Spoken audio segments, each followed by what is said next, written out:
Today on Why We're Single, we're gonna pull back the curtains and shed some light on the mystery that we are just enveloped in. Envelop's a word, right? Yeah! So, throughout our gaming lives, we've had specific names or aliases or gamer tags or screen names that we've utilized. But why those names? Well, today we're gonna explain to you. For example, you've seen me on Grand Theft Smosh. You see that I am the paranormal pirate. Here's the story. So the paranormal part came from the fact that I used to be a ghost hunter. Yep, I put on my ectopack one leg strap at a time and fought the ghosts of New York City. Didn't actually happen. That didn't actually happen, but I actually did run the tech for different groups as a paranormal investigator, worked on a bunch of documentaries, and that's actually how I got here today. Fun story, check it out on my channel sometime. So that's where I got the paranormal part. That was a big part of my life, so that's there. Then there's pirate because I'm a mother pirate. Here's the kicker about the whole pirate thing.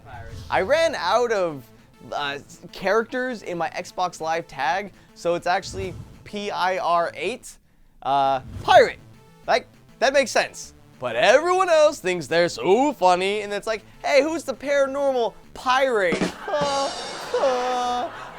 Not funny. Pirate. Pirate is cool. No, I ran out of characters. There's not enough. I could be the paranormal pirate. I don't want to be the pirate. So today on Why We're Single, we're talking about our gamer tags and where they came from. This one I'm not proud of, but I will say I made this gamer tag when I was a young lad. I was probably 11 or 12 years old when I first made it. My first gamer tag ever was Maniac Bunny. Basically what happened was I had just seen Monty Python and the Quest for the Holy Grail, and if you've seen that movie, there's a murderous bunny rabbit. They keep on telling people, like, don't go out in the field, there's a bunny, and they're just like, what, it's just a bunny rabbit, and then it eats their throat, and it's hilarious.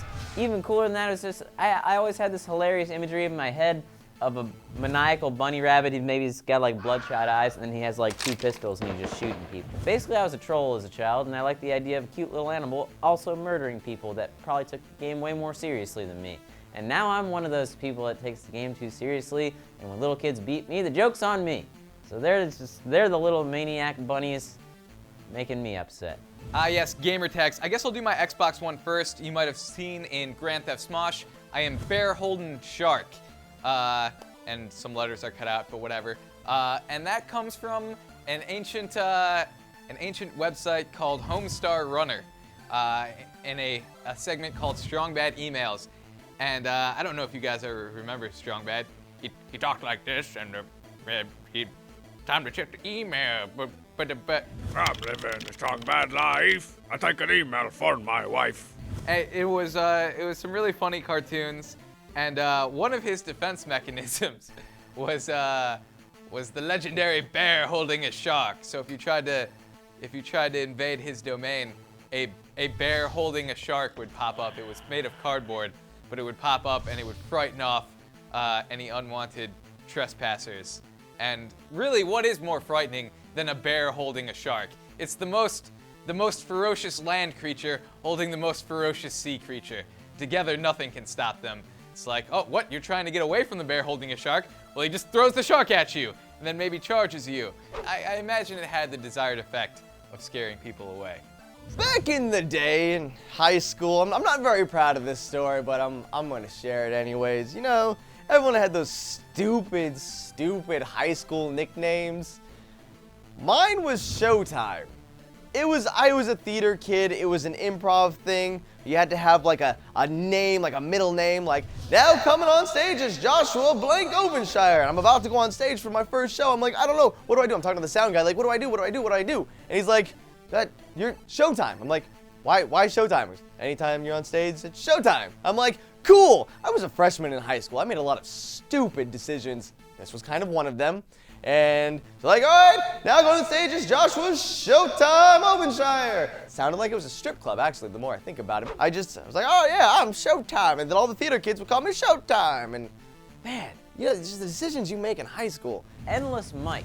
Now, if you guys used to watch Nickelodeon as children, and some of you are still children, so maybe you haven't seen it, there's a show called Pete and Pete. You guys always ask me this. People are like, I don't get it. I thought your name was Matt, but you're Mike on the game, so is it Mike or Matt? No, it's Matt. Endless Mike is a character from Pete and Pete, and basically he was one of the bad guys, and they all sort of had these superpowers on the show, like Pit Stain. He would be really sweaty, and then Paper Cut made super sharp paper that he could cut people with, and he always picked paper and rock, paper, scissors, and for some reason everyone was just afraid to go rock. Endless Mike's power was simply just, he was a douchebag. He didn't really have a superpower, he was just kind of a dick. And I think that sort of personifies me when I play games. When I first made the gamer tag, I was playing as an undead mage in World of Warcraft, and I thought Endless Mike, that's a hilarious character for name for an undead character, because they are in fact endless. They come back from the dead, keep respawning because they're undead.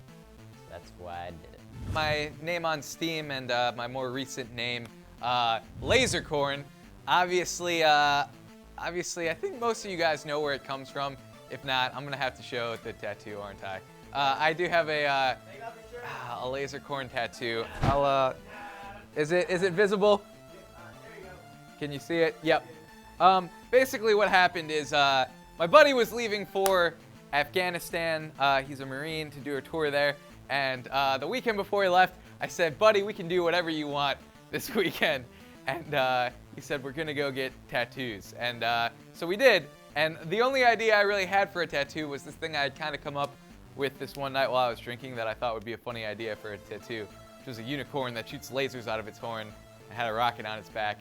And I called it the Lasercorn. And I'm like, this is all I got. And so when we showed up to the tattoo parlor, we had made our appointment via email, and we showed up, and they're like, oh, you guys were serious. We thought you were joking when we saw your drawings. It was just crude drawings. His was Samuel L. Jackson on a T-Rex, which is, to this day, the only tattoo I've ever seen that I actually like better than mine. Anyway, I started working with Jovenshire one day, and I showed him the tattoo, and he's like, can we call you Lasercorn? And I'm like, you know what? It's got a ring to it. I like it. You can call me Lasercorn. I mean, I had called it that already, but hearing someone call me the name, I'm like, yeah, that works. And thus began the Lasercorn. I went by the name Showtime. That's why I was single. I like cute things. It's cute. Hashtag cute for life. And I saw that shiny reset button, and that the reset button was looking at me, and I was looking at it, and I was like, I'll show you, and I went and I'm not proud of myself, but I pressed it. I pressed that reset button.